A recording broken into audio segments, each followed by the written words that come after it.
1,001 tuwa ng fans ng legit Dabarkads. Naipanalo na po kasi ni na Tito Vic and Joey ang pagbawi sa titulo ng Eat Bulaga. Nasa frontline po yan ng balita niyan si MJ Marfori. MJ? Oy, alam niyo ba na 20 days na lang? Sina Tito, Vic at Joey ang tunay na may-ari ng Eat Bulaga.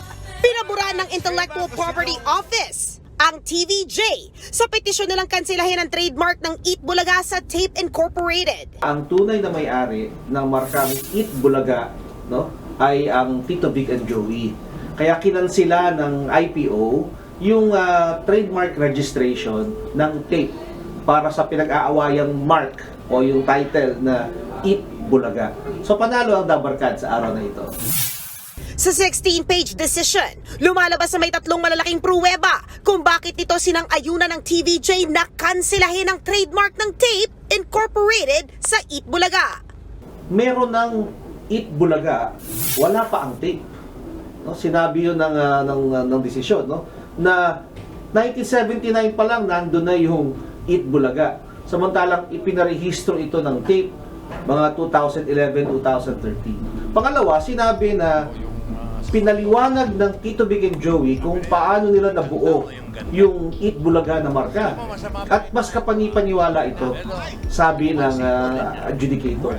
At pangatlo, pinaka-importante, may karapatan ang Tito Vic and Joey na mabigyang proteksyon yung kanilang intellectual creation. Kasunod na makasaysayang desisyon, for the first time again, ginamit na ng TVJ sa kanilang Facebook post ang salitang Eat Bulaga. Siyempre, very happy din ang legit Dabarkads sa magandang balita. Si Ryan Agoncillo, napakomment din ng Eat Bulaga sa post na yan ng TVJ. Shinare din yan ni Maine Mendoza sa kanyang IG story.